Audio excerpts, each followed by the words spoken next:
सबसे ज्यादा रोई माँ, और मैं जब भी बेचैन हुआ था, कहाँ चैन से सोई माँ, कहाँ चैन से सोई माँ।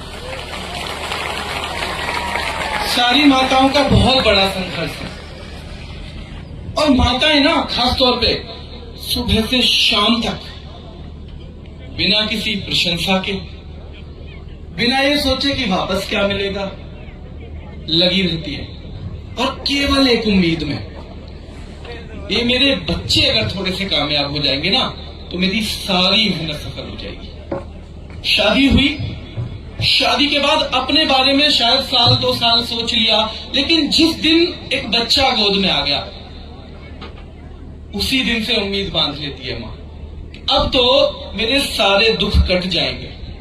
किसी भी परेशानी में, कोई भी दिक्कत है, पता है कि ये इस लायक तो 20 साल में होगा, तो 20 ही साल तो काटने हैं, ज्यादा थोड़ी होते। तो मैं उन माताओं को बहुत नमन करूंगा सबसे पहले। और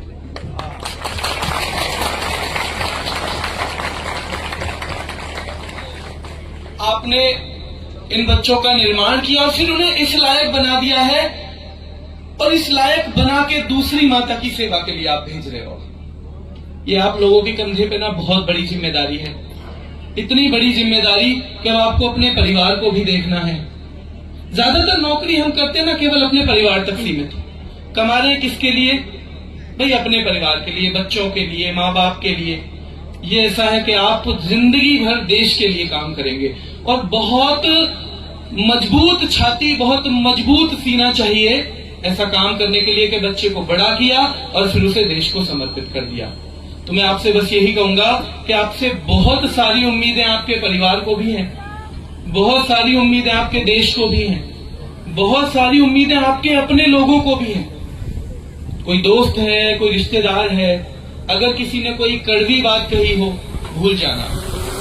जब परिस्थिति खराब होती है ना, तो बेटा कड़वी बात कहते ही हैं लोग। अब उसे ज्यादा समझना नहीं है, अपने दिल में ज्यादा दिन रखना नहीं है, क्योंकि जितनी कटुता, जितना विष हम अंदर रखेंगे ना, उतना कहीं ना कहीं हम खुद को ही खत्म करते जाएंगे। तो सब चीज भुला दो। मैं तो कहता हूं हमें इतना कामयाब होना है कि जो हमसे कल तक दुश्मनी मान रहा था, वो भी आके कहे भाई यार एक काम है छोटा सा। क्या बात है सर, और क्या बात है सर।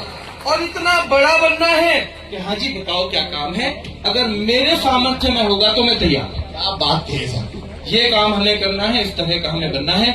आपको बहुत शुभकामनाएं देते हुए मैं आज ज्यादा नहीं बोलूंगा, क्योंकि आज हम सब आपको सुनने के